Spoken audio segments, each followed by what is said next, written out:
In the beginning, there was the Word. The spoken word, that is. This word, the written word, didn't come along for countless generations. And this word, the printed word, didn't come along for thousands of years after that. In fact, we've only had the movable type printing press for about 600 years. But without it, our world would be unrecognizable. From the Renaissance to the Reformation, from the fall of feudalism to the rise of capitalism, from the scientific revolution to the industrial revolution, from the way we order our thoughts to what we choose to think about, nothing survived the printing revolution intact. Our world is the world that the printing press has created. And that world started with this.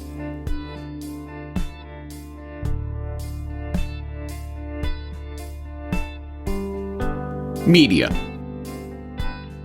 It surrounds us. We live our lives in it and through it. We structure our lives around it. But it wasn't always this way. So how did we get here? And where is the media technology that increasingly governs our lives taking us? This is the story of the Media Matrix.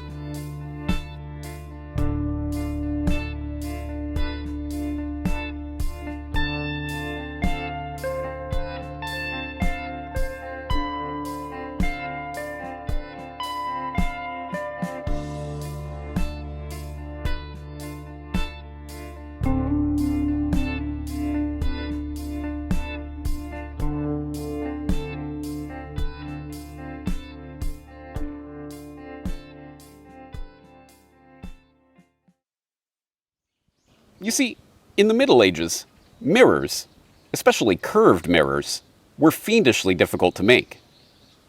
And pilgrim badges, elaborately designed lead or pewter plates with a curved mirror in the middle, were even more difficult to make. But in 15th century Germany, they were in hot demand.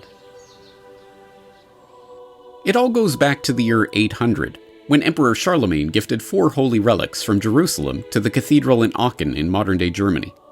The swaddling clothes and loincloth of Jesus, Mary's robe, and the cloth that held John the Baptist's decapitated head.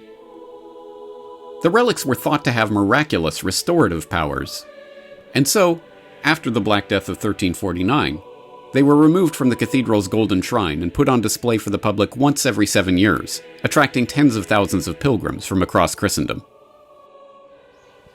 Soon, the belief developed that a curved mirror could be held up to the relics to capture their miraculous power and bring them back to the pilgrim's home in whatever far-flung land they hailed from.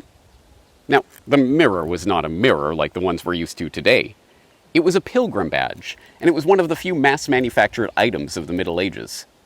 They were lucrative products to make. So lucrative, in fact, that the goldsmiths and stamp cutters of Aachen couldn't keep up with the demand. Enter Johannes Gutenberg. Born around the turn of the 15th century to a wealthy family in Mainz in modern-day Germany, Gutenberg, whose father was a companion of the ecclesiastical mint, had a background in goldsmithing, coin-making, and metalwork. Arriving in Strasbourg in 1434, he thought to put his skills to work on a profitable venture, creating badges for the next Aachen pilgrimage in 1439. There was only one problem. He didn't have the capital to make the badges himself. So he entered into a cooperative with 3 business partners, each of whom ponied up a portion of the money required for Gutenberg to start producing the mirrors. But just as the pilgrimage approached, and it looked like the inventor was going to make a tidy profit for himself and his business partners, the Black Death struck again. An outbreak of the plague ravaged the Upper Rhine Valley in 1438, postponing the pilgrimage by a year. Gutenberg had already produced a number of the mirrors, but his capital was running out, and so he set his sights on a new venture. One so audacious, so revolutionary, that he made his partners sign a contract swearing them to secrecy before he would let them in on it. In fact, so secret was this project that the only reason we know anything at all about it is because one of the business partners died and his brother tried to take his place in the cooperative. But after the surviving partners refused to let him in on the plot, the would-be co-conspirator sued Gutenberg in Strasbourg court. The court documents that survive are themselves cryptic, referring to the adventure and art of the work that Gutenberg and his partners were engaged in, but never specifying what that work was exactly. We know it involved presses fastened with screws and engraved forms supplied by a local goldsmith, that some quantity of metal had been purchased for the venture, that the work was expected to take 5 years, and, above all, that the object of this undertaking be kept a secret. Gutenberg and his partners had quite literally entered into a conspiracy. And that conspiracy resulted in this. Now, this may not look like much to you, and you'd be right. This is a pencil sharpener. But the Gutenberg movable type printing press that it's modeled after? Now that truly was a work of art. In fact, there's a solid argument to be made that it was one of the most important inventions in human history. There were many existing ideas and technologies that went into Gutenberg's creation. The screw press, the manufacture of paper, the idea of woodblock printing, the development of ink. But it took years of careful experimentation to solve the puzzle of how to create a perfect print every time. At first glance, it seems straightforward. The type is arranged in a rectangular container and then beaten with ink balls. The paper is placed in a leather-covered frame called a tympan and covered by a frisket.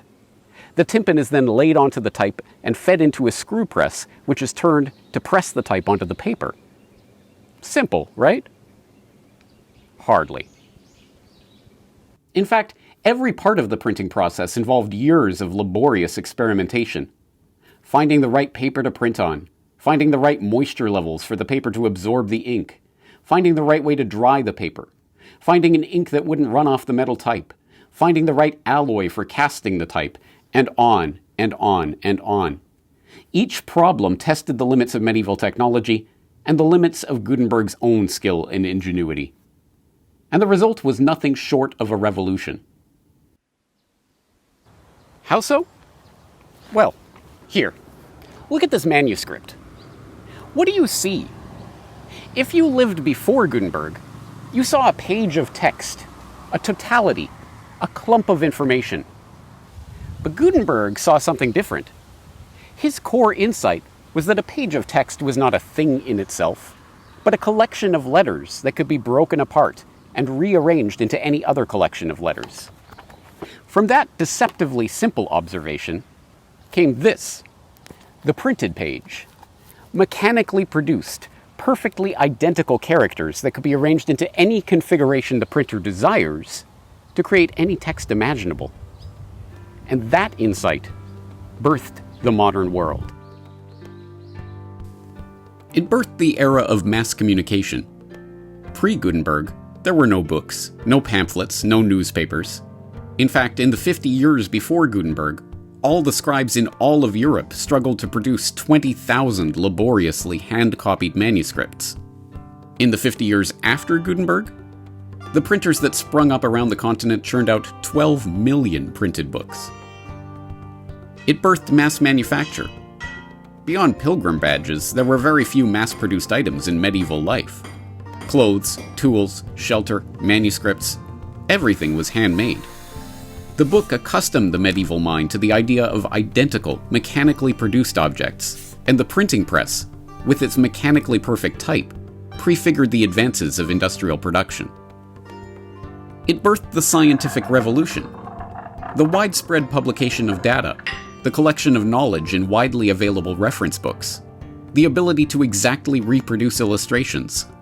Things that we take completely for granted today were a revelation when they appeared in the 15th century and created the conditions for the rise of the empirical method.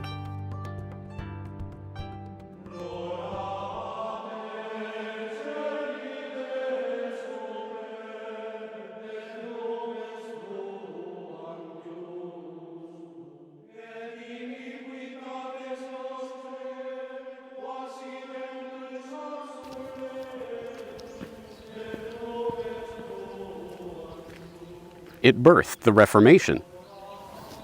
We all know that it was Martin Luther and his 95 Theses nailed to the church door that launched the Reformation, but it was the printing press that allowed Luther's ideas to travel so far, so fast. And, bonus fact, those 95 Theses were addressed to the Archbishop of Mainz, birthplace of Gutenberg's press.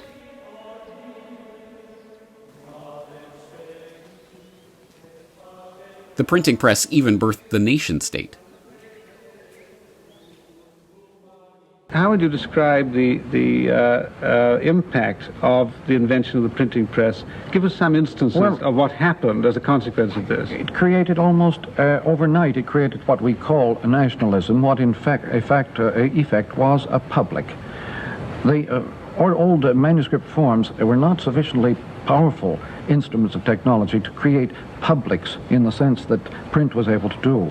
Unified, homogeneous reading publics. Everything that we prize in our Western world in matters of individualism, separatism, and of unique point of view, private judgment, all those factors are highly favored by the printed word and not really favored by other forms of culture like radio or earlier even by manuscript. But this stepping up of the fragmented, the private, the individual, the private judgment, the point of view, all, in fact, our whole vocabularies underwent huge change with the arrival of such technology. Yes.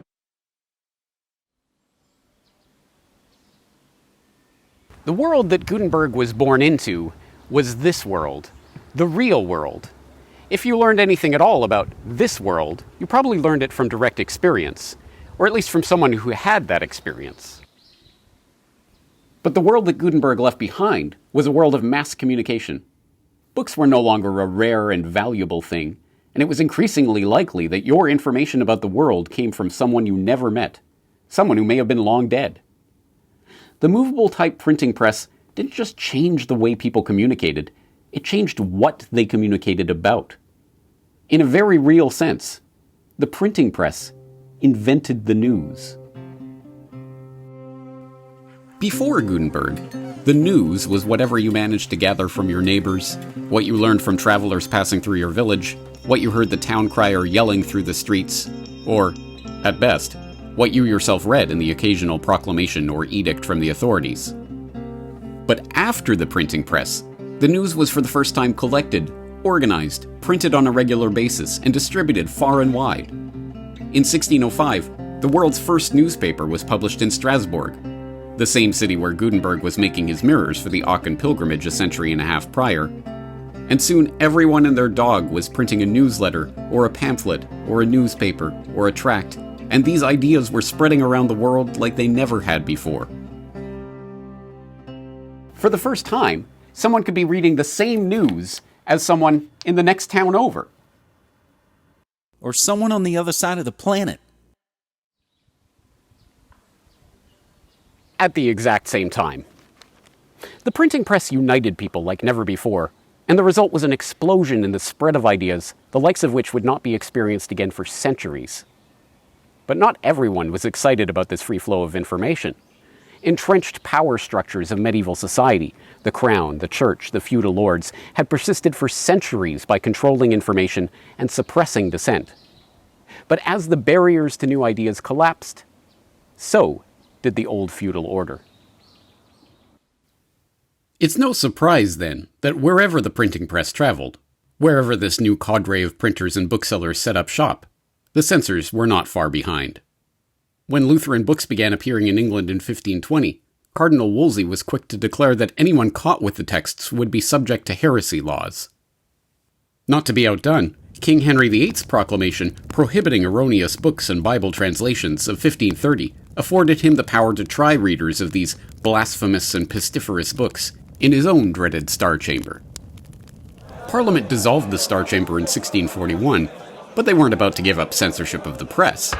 They just wanted to take the power for themselves, and that's exactly what they did. The Licensing Order of 1643 outlawed the printing, binding, or sale of books except by persons licensed under authority of Parliament. This prompted John Milton to write the Areopagitica, still recognized today as one of the most influential and passionate defenses of freedom of speech in history. Who kills a man kills a reasonable creature, God's image.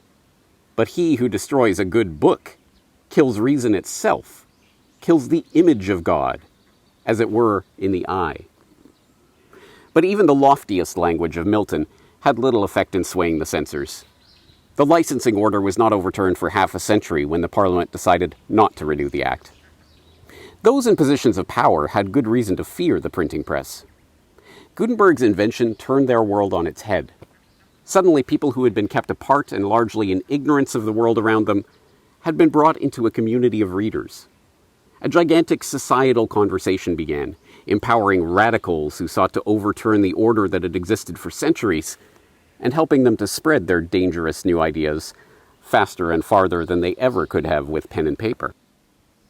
Perhaps it's no surprise, then, that these new ideas would come to their dramatic fruition in one of the most literate places on the planet, colonial America. By the end of the 18th century, literacy rates in the colonies was upwards of 90%, and there were 180 newspapers being published on the eastern seaboard, twice as many as in England, a country with twice the population. The colonists' appetite for books and learning was celebrated far and wide. In 1772, the Reverend Jacob Duché wrote of the colonies, "Almost every man is a reader. The poorest laborer upon the shores of the Delaware thinks himself entitled to deliver his sentiment in matters of religion or politics with as much freedom as the gentleman or scholar. Such is the prevailing taste for books of every kind." Just 4 years later, in 1776, Thomas Paine would publish Common Sense, a 47-page pamphlet that was to take those colonies by storm. In the first 3 months of its publication, a staggering 120,000 copies of the book had been sold. By the end of the year, it had sold 500,000 copies, or one pamphlet for every 5 men, women, and children in the colonies. To put that in perspective, adjusted for population, Common Sense would be the 13th best-selling book of all time. But this wasn't any ordinary bestseller. This was a revolution. At the beginning of 1776, before Common Sense, the average colonist believed themselves to be Englishmen engaged in a civil war. After Common Sense, they were revolutionaries engaged in a war for independence. And that war was waged on the power of the printed word. That is the power of print. The pen may be mightier than the sword, but the printing press is mightier than entire armies. By the end of the 19th century, a new creature had emerged to capitalize on this new instrument of power: the press baron. In America, William Randolph Hearst, William Randolph Hearst, inherited the San Francisco Examiner from his wealthy father, built it up into the biggest paper in town, and plowed the profits into the purchase of the New York Journal. With the Journal and a growing number of dailies across the country under his belt, Hearst became a full-fledged press baron, taking on Joseph Pulitzer's New York World in a circulation war, pioneering the eye-catching layouts and sensational stories that would come to define his brand of yellow journalism, and helping to gin up support for the Spanish-American War, among many other dubious causes. In England, Alfred Harmsworth picked up the yellow journalism idea from Hearst and Pulitzer and used it to build his own press empire around the Daily Mail.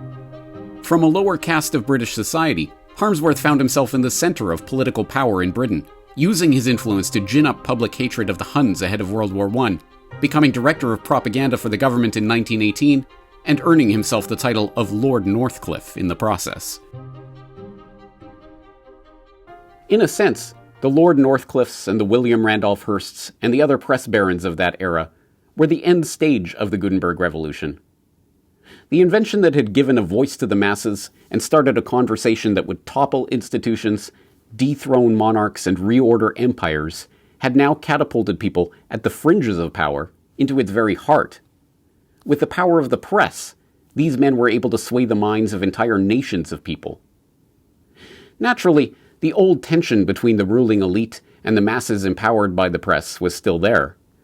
But censorship hadn't proven to be an effective tool for keeping the masses in ignorance. There had to be another way. That way, it turned out, was another conspiracy.